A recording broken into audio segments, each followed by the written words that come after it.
the YouTube or the Twitter or whatever on the live streaming. Some of y'all might be watching the video afterwards because we are recording this jam. You are in for a treat.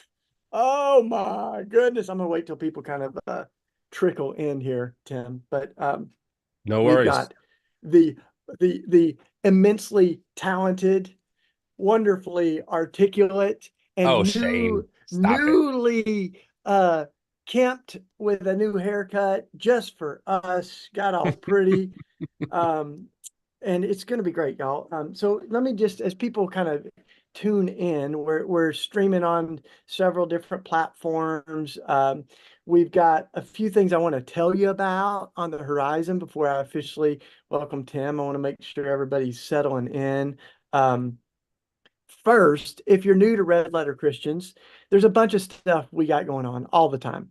Every month, we do morning prayer on the first day of each month. It's okay if you're not even crazy about prayer. If you're just want an excuse to be together, people tune in from all over the world, and we almost every month have a special guest with us. So it's a conversation and a time of prayer. Jonathan leads us singing because he's a better singer than I am. Jonathan Wilson Hartgrove helps co-host that. We use common prayers. So join us on the first of each month for prayer if you can. We have book club. Whoop whoop every month. This month we've got a very special and incredible curator of content, Cole Arthur Riley, Black Liturgies, that will be with us. I think Cole's book just hit the New York Times bestseller list, which is awesome. And she'll be with us on February 27th at 7 o'clock, I believe. All that stuff will be on our socials. We still have, very heavy hearts for what's going on in Gaza. We're organizing all kinds of stuff around peace and a ceasefire, release of the hostages, to advocate for humanitarian aid to be let in. So a couple things going on. If you're on the East Coast, we've got a pilgrimage happening from February 14th to the 21st, a week of walking, y'all. From Philadelphia, we're going to start at City Hall and go to Washington, D.C. It's a chance to walk and talk and pray together, put feet on our prayers. So I'm going to be walking on as much of that as I can. Might even have a stroller for part of it, Tim.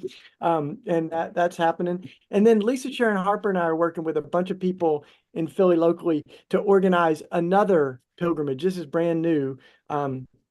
We're on Good Friday, it looks like. That's the end of March. We are going to do a prayerful pilgrimage from City Hall in Philly to the world's largest weapon contractor. Their headquarters of Lockheed Martin is in Valley Forge. So we plan to do a walk there and a protest, and we're going to raise awareness about the billions and billions of dollars that Lockheed Martin is making off of the violence in Gaza, arming the Israeli military with millions and millions of dollars worth of airplanes and bombs, and that's right outside of Philly. So we'll be praying there. More on that soon, but that's the end of March, and next week is the beginning of the walk to DC if y'all want to do that. So today we are doing this series to it's very clear that some of the loudest voices taking up public space are not always the most beautiful or the most faithful voices, the most loving and compassionate voices. And as our friend Reverend Barber says, the way that we change the narrative is by changing the narrators, by singing a better song of what our faith looks like, and creating ways that people can get their voice out there. So if you missed it, last week we had our friend Guthrie who did a webinar on how to write an op-ed, how to craft it, where to send it, how to, get your voice out there in the form of writing opinion pieces. And we're going to do a bunch of these workshops, one on publishing a book, how to write songs, how to craft a sermon. So these are all meant to be really concrete in how to get our voice out there in public. And today, we are doing Reels, TikTok, and new technologies. I was trying to explain, Tim, what a reel is to my wife, and I first had to explain what a video clip is. And my wife is really not into the social media, and so we had a great conversation about it. But this is meant to be today for folks that are really new and kind of intimidated by technology. Maybe you've never made a reel, but it's also meant to like show you how far you can go with this and some of the nuances of YouTube versus TikTok. And so there's no one better to kind of guide us in that than Tim Whitaker. And I've gotten to know Tim. We've hung out a few times. Um, he's from New Jersey, which we forgive him for that. The old joke in Philly is if you take a wrong turn, you end up in New Jersey, and it's free to get in, but it's $5 toll to get out of New Jersey. But we hang out. Not only is he really, really talented, but he has got a great message. And the New Evangelicals, he'll tell you more about. This is not really a promo for New Evangelicals, but the reason that he's here is because he's getting a message that resonates with our values at Red Letter Christians, and is committed to changing the narrative. I'm also going to say that we always try to make things available for free. As one of the early Christians said, the gospel which was freely given should never be sold. So we want, finances never to be an obstacle for folks, but we also value people. And we're having folks that are really on the cutting edge, that are experts in what they're teaching. And Tim is one of those. So we're giving him a gift because we really value him. And if you all can pitch in whatever you can, maybe it's $10, maybe it's $500, but if you can pitch in, it helps us do more of these and also to make them available for free for folks that can't afford it. So if you can go to Red Letter Christians and give a donation, awesome. If you can't, we're glad you're here. So it's going to be awesome. Tim Whitaker, what's up, buddy? Are you in New Jersey right now? I am. No? I'm Okay. in my high-end studio, aka my guest bedroom upstairs. So just shows you the power of what a camera angle can do. Awesome. Now, I know you like we want to like keep your presentation pretty concise so that folks can get it. But I just wanted to, before I like totally hand it over to you, Sure. um, I love what you're doing, that, and I think it's so powerful and beautiful, and redemptive. But for folks that aren't familiar with the New Evangelicals, you've got kind of these pillars of core values, fundamental principles. It'd be really helpful for folks to, hear a little bit about that before we get to the technical stuff. Yeah, absolutely. And again, I want to make it clear to everyone too. This is really an honor for me. Shane, in his book, Irresistible Revolution, I read it when I was 18 in Germany on a mission trip, and it just really changed my perspective on everything. So it's really cool to be able to do this for you, Shane. And I'm glad that we've been able to become friends over time. It's just surreal. Yeah, the New Evangelicals, the kind of mission statement that we say is we're a nonprofit, Jesus-centered, inclusive organization. We're a digital media first organization. And we do three things. We hold space for folks who have been marginalized by the evangelical church. We advocate for accountability in those evangelical spaces, and we help people explore the Christian tradition beyond what we call is that basement of evangelical fundamentalism. So a lot of us kind of grew up in those spaces. We got above ground, thought, oh my God, it's going to be a huge desert wasteland with nothing up above. Turns out we're in a huge house, and we help people kind of explore that. So we do a lot of stuff. And all of it, I mean, 98% of it, if not more, is all digital. It's Facebook groups, it's Zoom groups, it's a lot of content for YouTube, TikTok, and Reels. So most of my day as the creator of this nonprofit organization is making content for those channels to be consumed in. So good. Well, here's the deal. I don't want to take up more space, but I do hope that we can march together to Lockheed Martin and I would love possibly that. spend some quality time together if Yeah, I didn't know it about ends that. a So certain way. we could talk offline for sure. I do what my plan today, everyone. By the way, thank you for joining. I hope that this is helpful for you. I have like a little PowerPoint to kind of walk us through just kind of some of the big picture items I want to talk about. And I want to leave a lot of time for questions and answers. So I will do my best to be concise. I'm going to move pretty briskly. If you have questions, I'm not sure, Shane, can they put them in the comments or something like Yeah, that? totally put them in the comments. Even if you're on, Facebook or, whatever, YouTube, Twitter, we Divya, and we've got a team that's kind of watching that. So we'll look Right. for them. We'll put them here for Tim. I have my notepad here. I'm so excited, dude. I can teach some of these workshops on one thing or another, but certainly not on this. So I'm going to get out I'm of the way. glad. I'm going to turn my screen off for a minute, but I'll be back at the end. So thanks, Sounds bud. good. Sounds good, everyone. Hopefully you can see this screen. Oh, hold on. I forgot to do one thing. I got to redo this. One sec. I got to make sure I have the sound option turned on. That's important. Okay. So yeah, my goal here is to walk everyone through kind of a crash course of some of the major social media channels that we use, why they're important more than ever. I think the first question though we have to ask is, why should we be using social media? And the answer is quite simple. This is why. The number of social media users worldwide is growing. This number is in billions. So you can see from 2017 to now 2027, it's projected to do almost 5.5 billion people will be some form online. And there's another reason why this is really important, especially for folks who might not be in the conservative evangelical space. And I actually have a graph because we have done a lot of research and work into why the social media space and that digital form, honestly, in my opinion, is really underutilized by more moderate progressive voices. So I actually have some stats here that might kind of shock you. I'm not going to spend too long on it, but this is important to realize, okay? On the left is four of the largest right-wing, like Christian nationalist voices. You have the Daily Wire, that's your Ben Shapiro's. Turning Point USA is Charlie Kirk. PragerU is Dennis Prager, and The Blaze is Glenn Beck. You can see on the left here that they do $315 million in funding and have 23.3 million followers across all of their channels. That's major. And so what I did was I compared this to some other organizations who I respect and really love. And I mean, I put our group in here as well, but I put Christianity Today in here, Relevant Magazine, Sojourners, Pathos, Christian Century, etc. You can see the difference.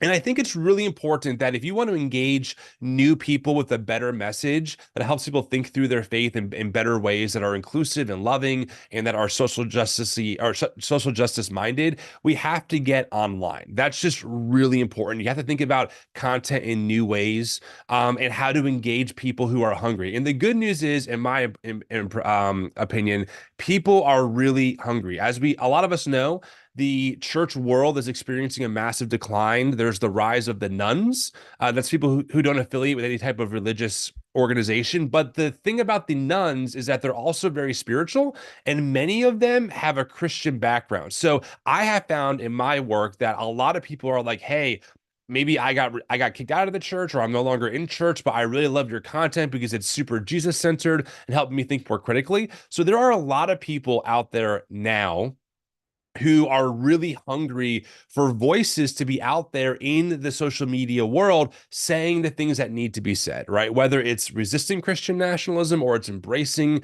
a better way forward in their faith that's more inclusive for all their neighbors, that's fighting for the rights of all of our neighbors. Your voices are really important to be heard, and people are really, really hungry for that. I have gotten quite literally thousands of DMs on Instagram over the years from people saying, "Oh my gosh, just discovered the work that you're doing. It is so helpful. I thought I was the only one. I thought I was alone, etc." We're not. There are people out there who are hungry. So content creation is a key part of this. It is essential to think about how you engage a whole new audience. One thing I want to share here, and this is not a matter of boasting. I just want to share the work and like how far even we've come. And I want to also clarify to all of you, I'm not a professional content creator, meaning this was not what I planned to do in my life. I don't have a degree in this stuff. I have no degree in video editing. I have no degree in any of it. I've just learned this stuff by doing it over and over again. But there really is a lot of power to sustain a lot of work in social media. So last year, this was kind of what we did. We have about 225,000 social media followers across all of our channels. We reached about 20 million people through those channels in 2023. Our podcast has about 1.3 million dollars. I wish dollars, but million downloads over the past 2 years. And then we have through this 560 monthly donors that support us. That's all from online. Remember, we're a digital media organization. The majority of our content is online. People donate because we ask if they're willing to help support the work to make it possible. So you really can reach a lot of people who become very engaged with your work and who are like, yes, I love this. I want to see it go further, who will then support it. And that's important to recognize. So that's kind of the why. The why is important. Why even care about social media? Because if you want to be a change maker, if you want to push the needle forward, if you want to have better voices that represent a better form of the gospel and that are more focused on loving our neighbors in the name of Christ, you need to be on social media thinking about that. There are three platforms I want to give a crash course into today. There's YouTube, Instagram, and TikTok. And I will make sure we have a lot of time for questions. And however I can help, I will do my best to answer whatever I can. These are very high level overviews. I know I'm going pretty quick here, but there's a lot to get to. So again, if you have questions, put it in the comments and I'm happy to get into it. Let's see. Well, we're going to remove this person. Thank you. Okay, so let's see. Where was I? All right. So here's what we got. We have YouTube, Instagram, and TikTok. Let's go into YouTube first. YouTube, there's all these different media platforms have different focuses. YouTube is the best platform for long form content. When I say long form, I'm talking about 10 minutes or longer. This allows people to really go into more detail. This is where, I mean, I'm not sure if you're a consumer of YouTube. I am. I watch product reviews on YouTube. I watch deep dives on things that are super niche. You know, maybe it's a video game documentary on something or whatever it is. But I want to watch, if I'm on YouTube, I want to watch something that is in depth, that is going deep. So YouTube allows for longer form content to be posted, to have a really engaging audience that wants to see it. Maybe your topic is how do we get our Bible? You can do a very long deep dive on what that means. You can monetize on YouTube. It is quite possible to make money on YouTube. It's not easy. And I want to preface all of that. None of this is a get rich quick scheme or anything like that. It takes a lot of work to even make a little bit of money on YouTube, but it is possible, which is a huge benefit. Videos on YouTube can get a lot of views quickly. This is known as going viral. And YouTube is a place where that can happen. It's not guaranteed. It's not, there's no winning formula to it, but it is possible.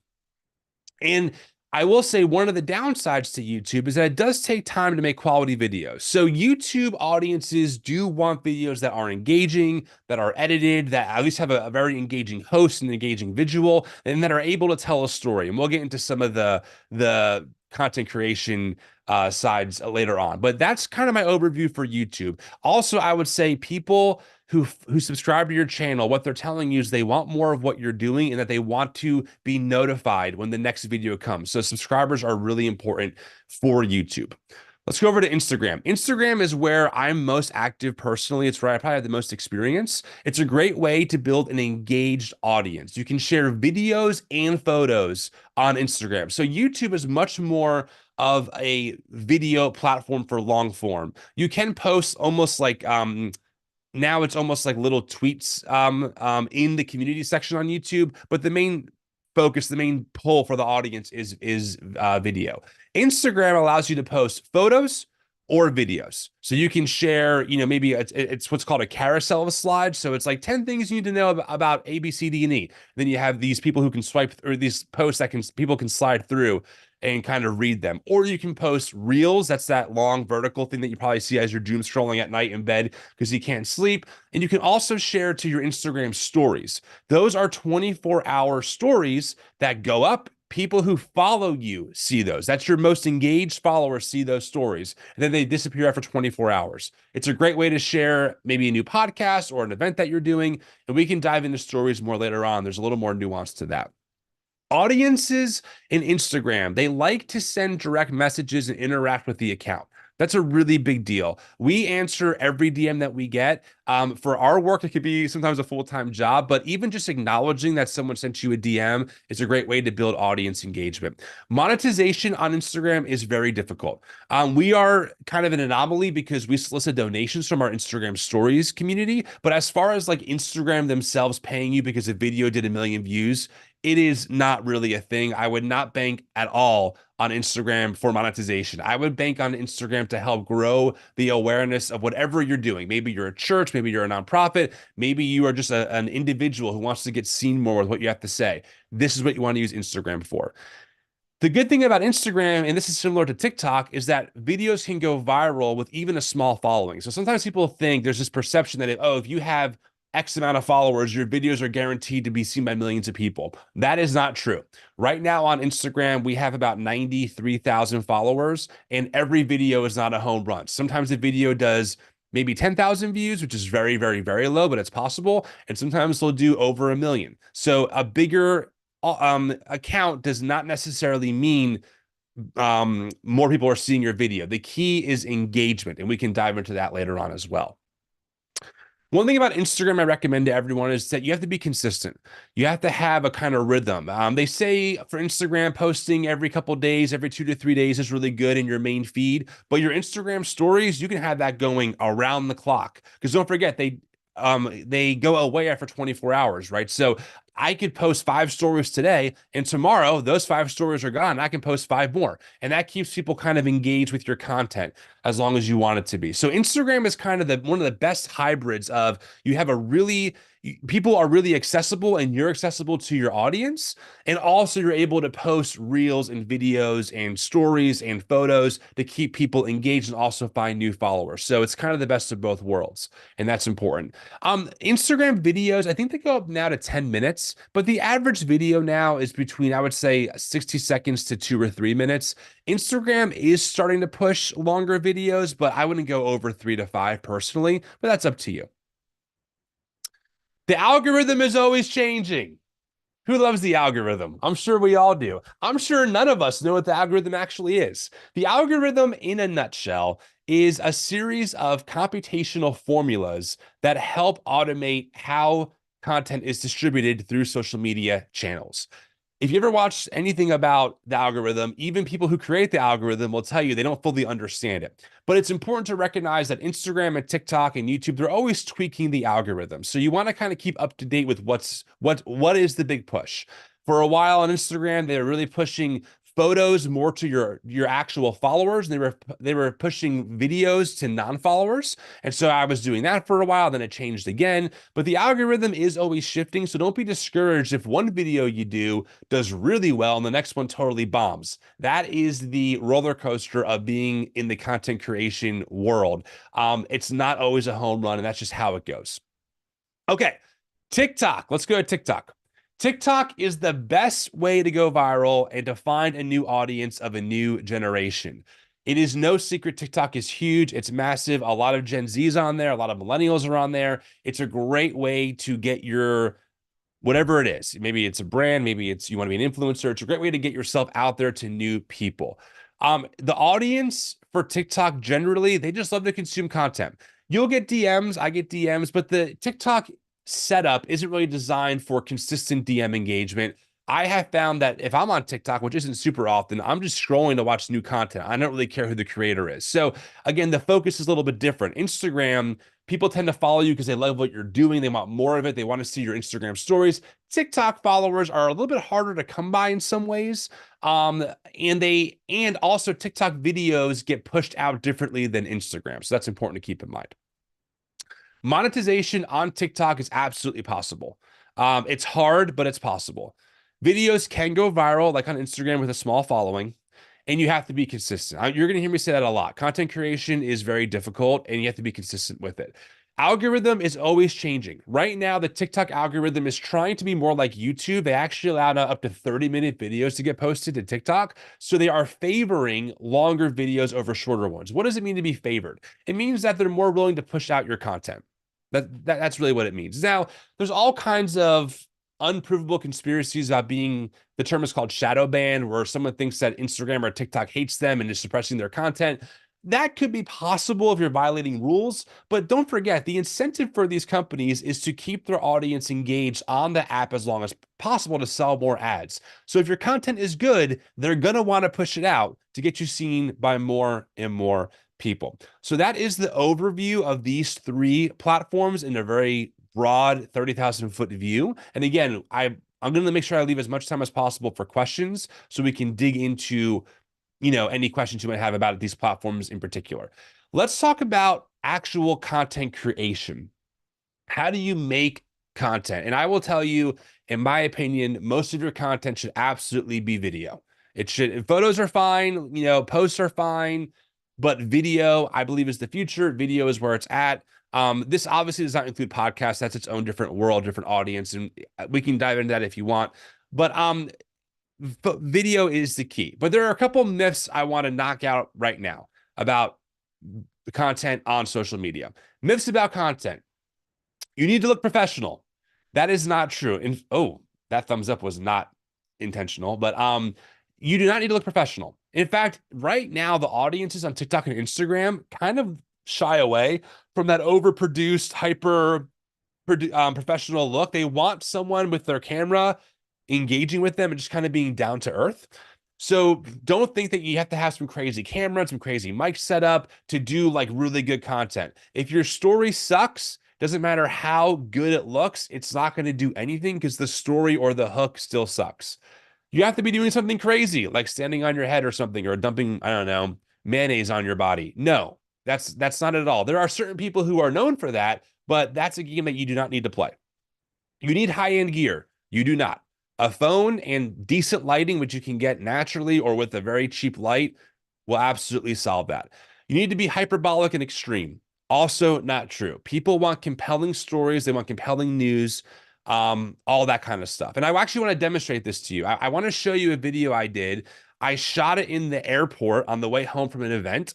And I did some what's called B-roll. I took some clips of things that I shot and overlaid it. And it's a very simple video, very non-professional looking, and it did really well. So I'm going to play the video. I'm going to show it to you, and then you'll see on the right all the stats that it did up to this point. Hopefully you all can hear this. So I literally just got home from spending 2.5 days at America Fest. It's a massive Christian nationalist event, and it's hosted by Turning Point USA. And there was a moment that really stood out that I needed to share with you. On Sunday night, they had Steve Bannon speak in the massive room full of thousands of people. Here's a few things that he said. Have they betrayed the Constitution? Are they traitors to this nation? Yeah, they're demons. They're demons. They hate you for your beliefs. Neoliberal, neocon Nikki. You don't love her? She's ambitious as Lucifer. After Steve got done calling people Lucifer, 25 minutes later, they brought out a worship band. I'm not kidding. Here's one of the songs that they sang.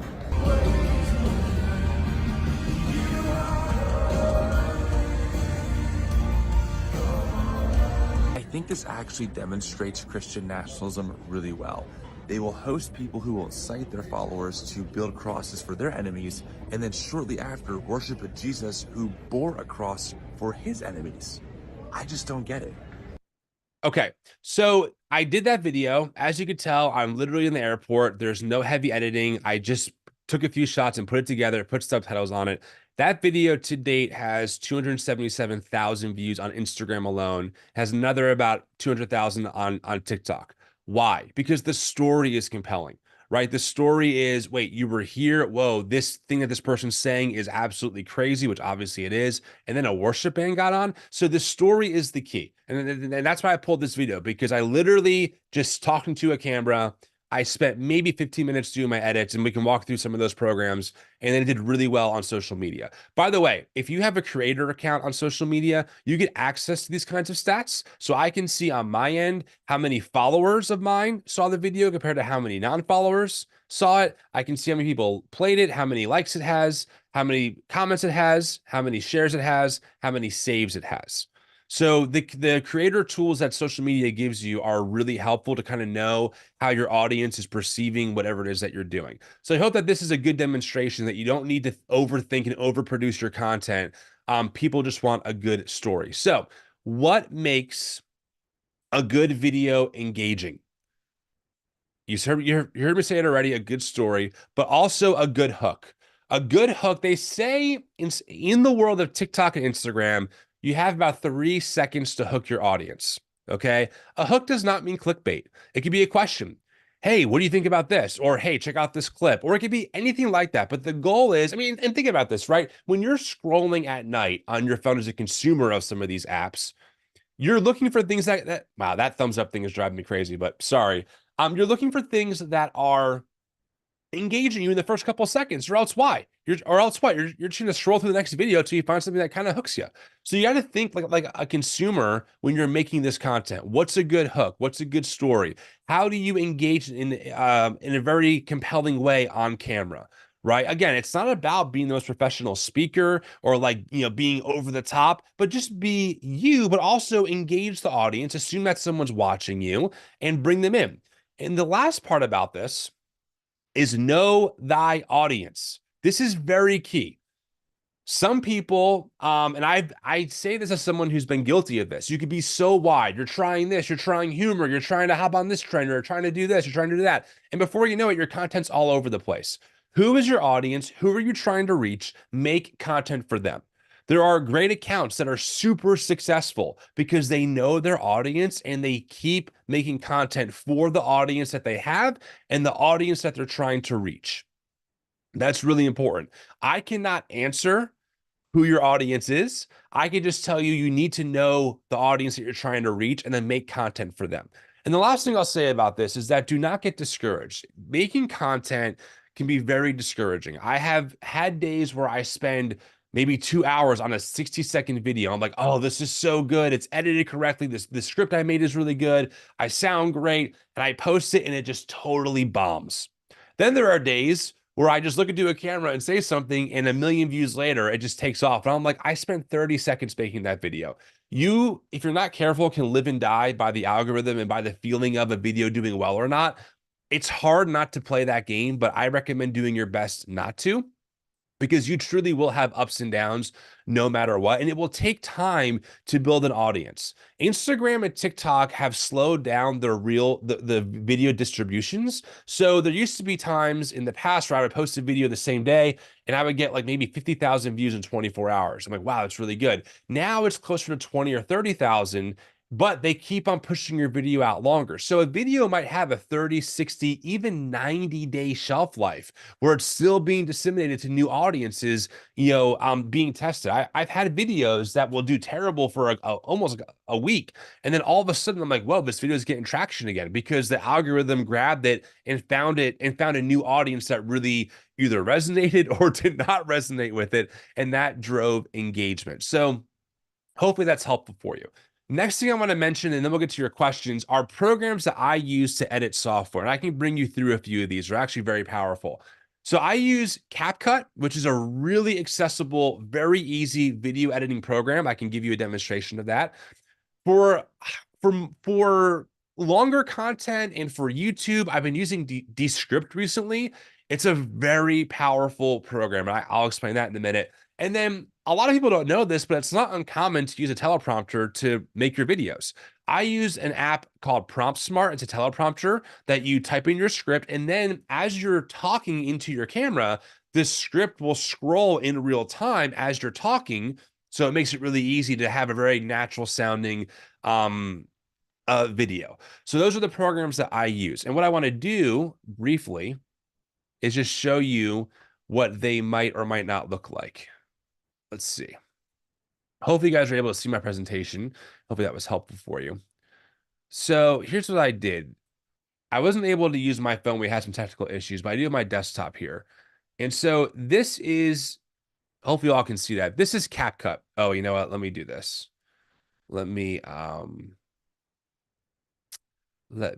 stop that and share audio again. I can. Okay, good.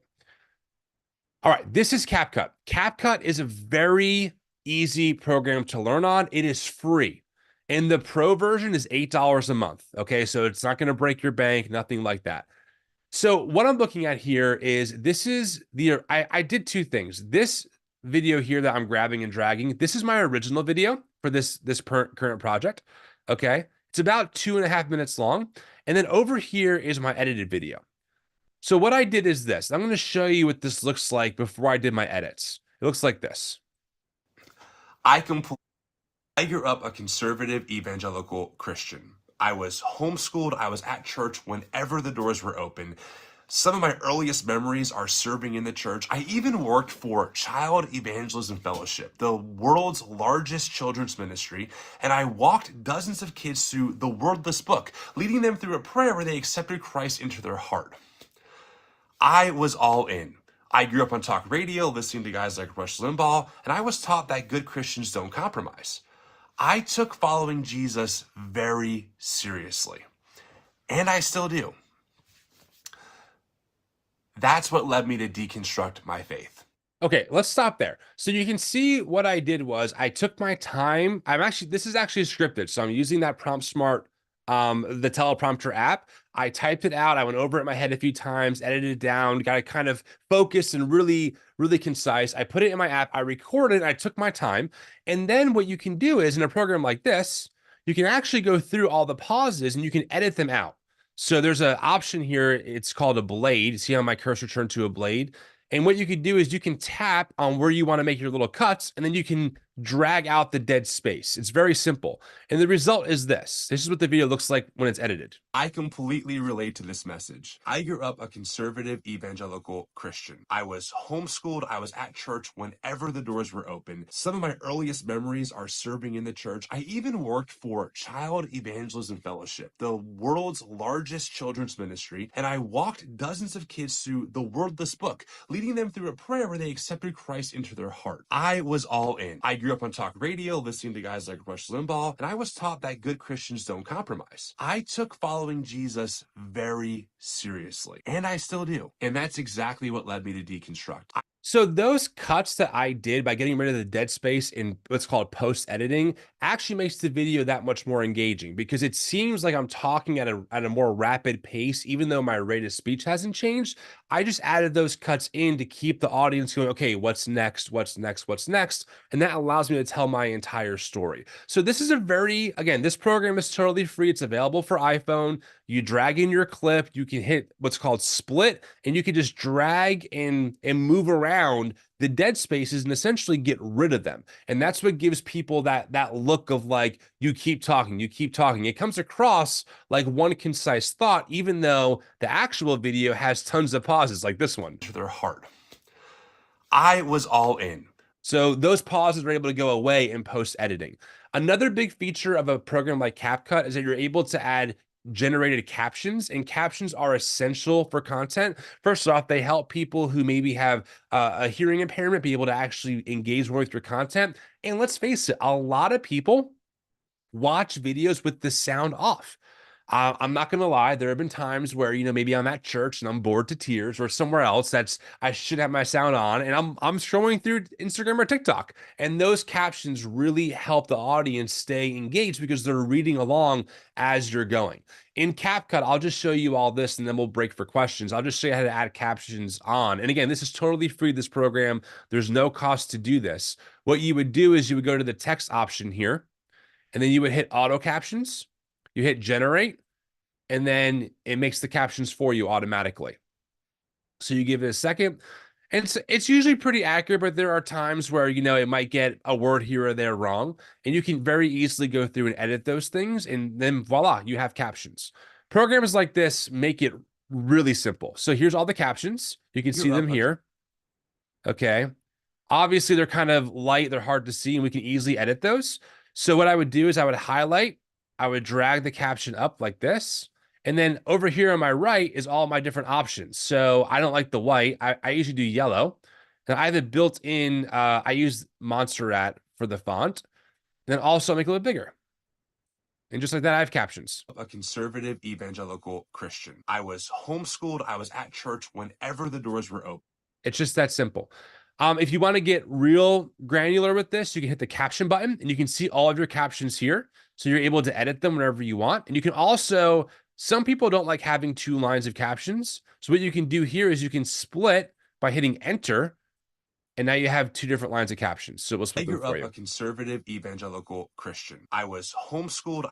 So that's kind of just a small idea of how easy it can be to make content. I know for some people, it can be very difficult and kind of even overwhelming. And I will tell you that it just takes time and practice. But between YouTube and the internet and having access to folks, these videos are not that difficult to make. They do take thought. They can take time for sure. But it is so needed now more than ever, friends, that we have people like you on this call, maybe you're watching this later on, who are promoting values that need to be heard by people.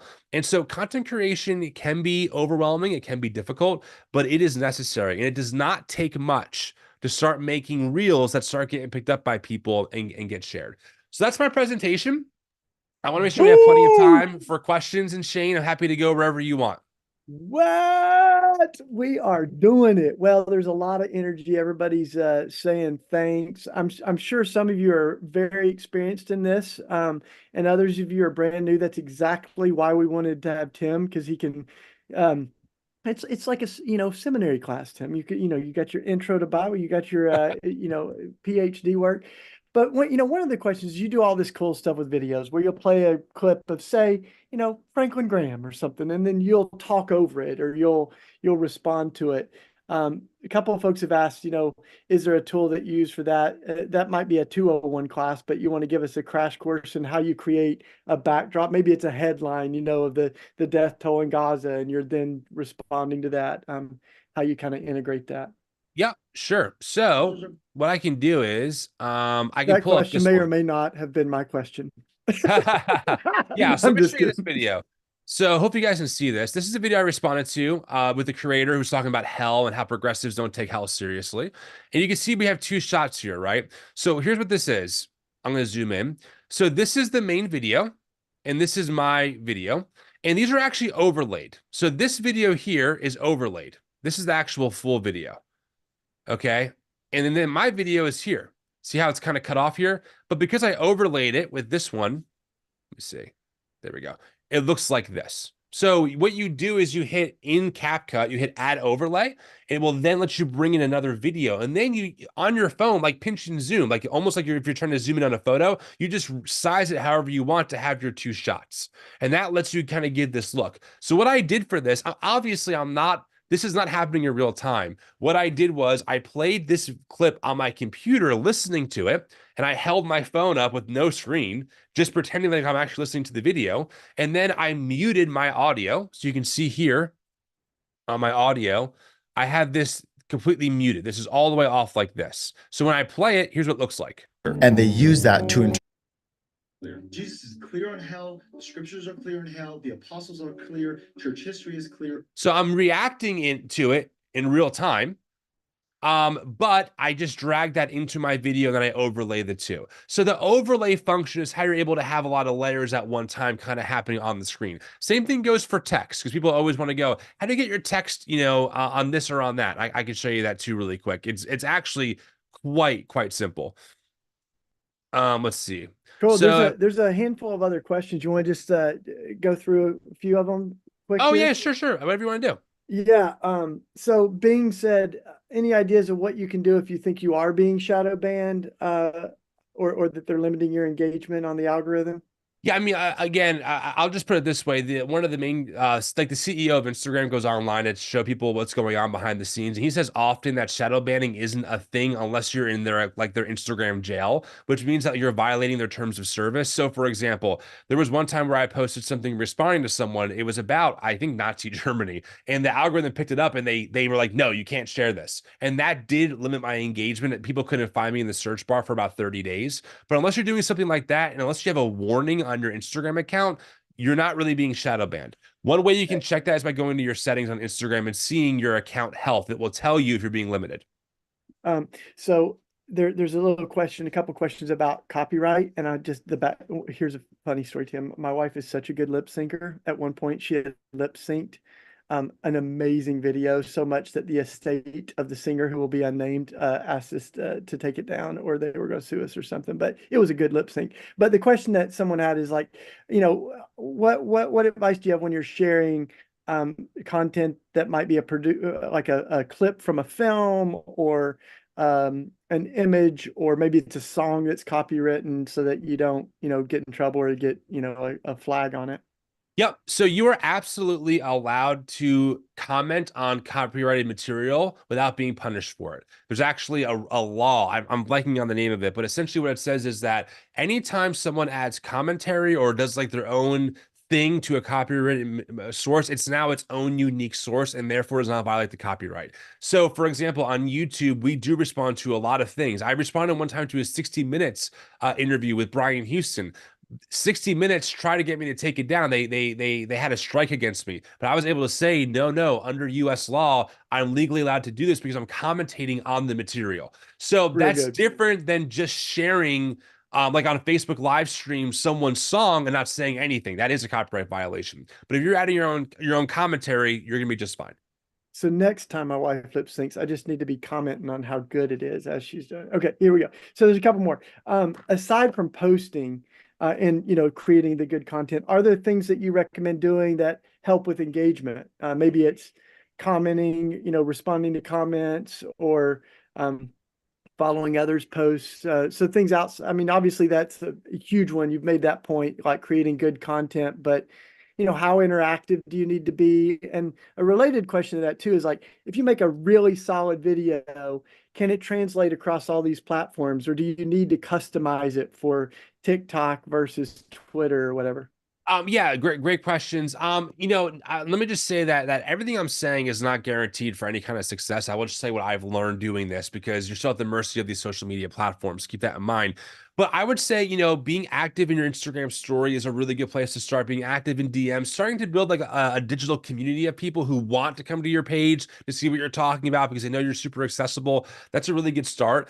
Regarding the content overlap, absolutely. In fact, most of my content between TikTok and Instagram is the exact same.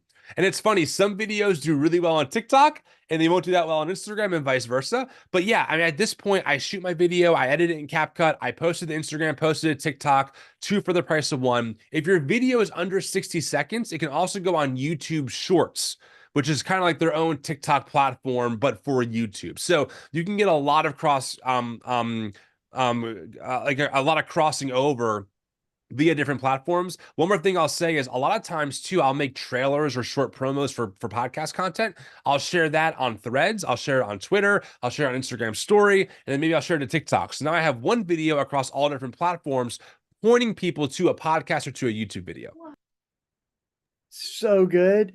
Oh, this is so great, y'all. And I got baby in the background. Honey got the video on. So one other question was on lives, right? So like this is kind of pre-prepared content. It feels like the live thing has changed over time, right? There were a lot of advantages to doing an Instagram live. Sometimes people still like that, but it's hard to do Instagram live and Facebook live. And like right now we're using Restream, which is synchronizing platforms, but I don't know if you have thoughts or pointers on if you want to go live, make a statement on something that just happened. How's the best way to do that across platforms? Yeah, I have found that Instagram lives are, I mean, they're okay here and there. I don't do, when I do them, I don't save my lives on Instagram. They're more kind of in the moment. I use a program called Ecamm that will let me stream to all different kinds of platforms at one time. It's a very robust platform. I love YouTube response videos live. So one of our things is we call it a scholar reacts. So I'll pick up some kind of video from someone. I'm like, okay, let me get this scholar of the Bible, like Pete Enns, for example, to join me for 2 hours on a Wednesday night. And then I'll go live with him on YouTube and Facebook simultaneously. And that will draw like maybe 100 to 200 people throughout the whole live. But I'm promoting that on Instagram. I'm letting people on Threads know. And you want to make it, again, we don't have to call it clickbait. We can call it engaging, right? Are people who deconstruct going to hell? Find out on Wednesday night. That's a very valid question that folks in my space want to know. So I'm not lying to them. It's a real thing. And that hopefully gets them to watch the live with me. Sweet. That's great. I don't know if you saw any of the other questions here. Keep them coming, y'all. And we're also trying to monitor some of the other platforms as well. So, well, someone here asked, what is the advantage of IG story over post or vice versa? Yeah, Instagram, this is a really important point, I think, for Instagram especially. Instagram stories get seen to your most engaged followers. So, think about Instagram stories for you. Instagram wants you to click on the story. So it's going to try and share with you profiles of folks that you're following. And maybe it's a friend, maybe it's an account, a news account, etc. So Instagram stories are great because they're not permanent. So you can always re-promote something over and over again. It's always going to be fresh because after 24 hours, it goes away. It also lets you do more in the moment stuff. Hey, this happened today, and then it's gone the next day. Posts are more permanent. That's also more kind of like maybe like your front door. Hey, here's who we are. Here's what we do. Or again, if you're trying to cover news, covering a news story, etc. But they're different focuses to do the same thing, which is to build a very engaged audience that wants to show up to your content, that wants to hear what you have to say, that wants to see whatever angle it is that you're trying to have. They're showing up for that reason. Sweet. There's quite a few questions about the algorithm, but I think you've been pretty clear that it is just generally kind of confusing. But is there a way to get a better pulse on? I mean, is it kind of like if it bleeds, it leads, if it, whatever the like if people are talking about Tracy Chapman because of the awards, like if you put Tracy Chapman in, it's gonna work, or like that. Is it always time sensitive, whatever's the most biggest buzz of the day or what? Yeah, I mean, the algorithm, it's really should be algorithms, because they're all a little bit different. YouTube has different focus than TikTok and Instagram. TikTok, I would definitely use hashtags in your posts. They really help people find you. Um, if a current event overlaps with your focus, talk about it. Right. But like, for example, Tracy Chapman, I mean, amazing performance. For me, there's really no overlap directly for our content. So I'm not going to post about it. I might share it on stories because that lets your audience know, hey, I'm a human being. This really got to me. I enjoyed it. So that went on my story of like, hey, friends, this was super encouraging. Hope you enjoy it. But it's not like going to be I'm not thinking about content around that. Now, if something happens in the House of Representatives or politically speaking, and it's relevant to Christian nationalism, heck yeah, I'm going to cover that. That's right in our wheelhouse. And that could be a current event. So you're always trying to think about the overlap. I did sing talking about a revolution to baby Eli. I don't know if you saw that, but I do that every morning, not just after the award ceremony. So and Yeah. I don't know if I violated copyright. Geez, I don't know, Tim. There's No, so you're much to fine. think You're about here. fine. I'm Okay, sure you're great. It fine. wasn't really that great of a song singing renditions. I don't think. Yeah, cool. This is awesome. People seem to be loving it, man. And yeah, I mean, you got any other thoughts, man? Any other loose ends? Yeah. Somebody's Someone just asking asked about about podcasts. podcasts. Yeah, Yeah. cool. Uh-huh. Yeah, so podcasting, I love podcasting. It's a great long form format. Where does your podcast fit into your reach and your entire work? So, numbers do not all equate to the same engagement across channels. Meaning, if you have 300,000 followers on TikTok, that's good. If you have 300,000 listeners on podcasts, that's ridiculous. Like you are crushing it if you're doing that many a month. So numbers mean different things on different platforms. Don't forget, friends, a view on TikTok or Instagram counts as someone who watched 2 seconds of your video or more. So if someone paused for 2 seconds on your video and then scrolled through, that's a view. Podcast is very different. Podcast is where folks want to listen. They tend to want to go through the whole entire, whatever you're talking about.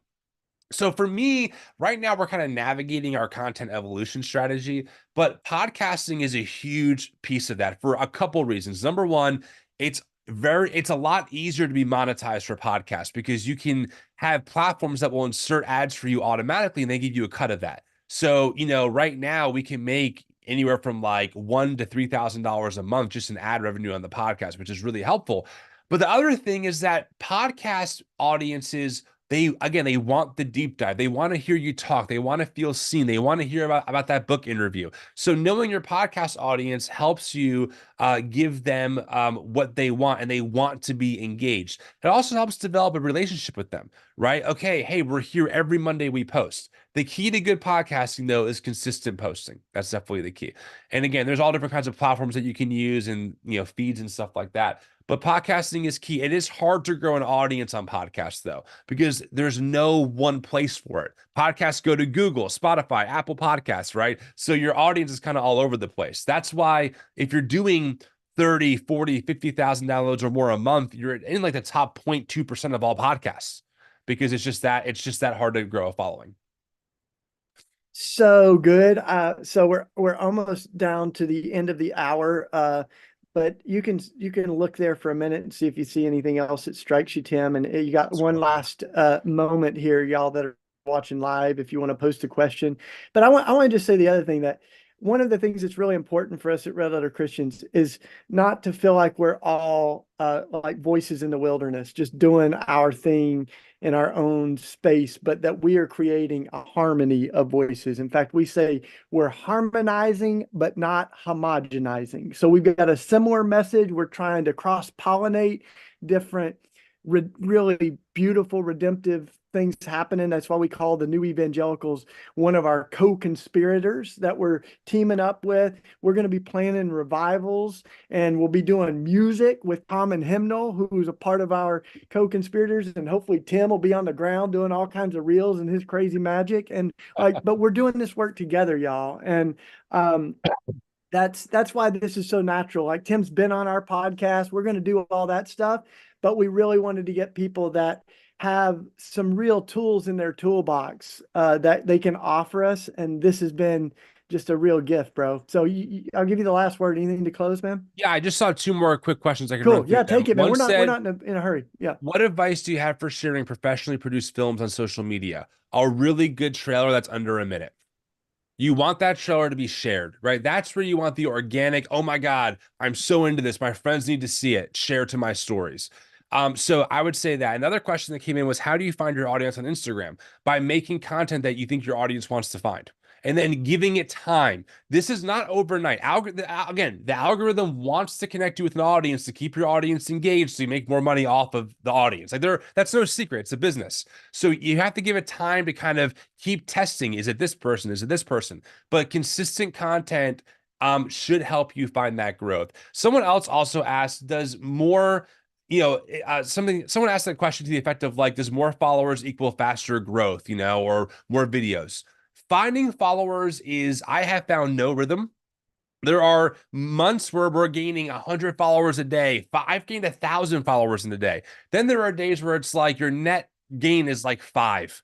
You're like, I don't get it. What changed? So again, you can drive yourself mad trying to think about, oh, this worked. I did it again and now it didn't. You have to just think about who's the audience you want to reach. What kind of content are you making? Is it engaging them? Are they an engaged audience? And be happy with that. And if it extends beyond, great. But if not, there's nothing you can do about it. So good. Wow. Well, we might, I'm sure we'll hang out soon, and I'm sure we'll do stuff like this again very soon. But this has been a incredible hour. You want to tell people how to stay in touch with you, since if folks are not already following your content?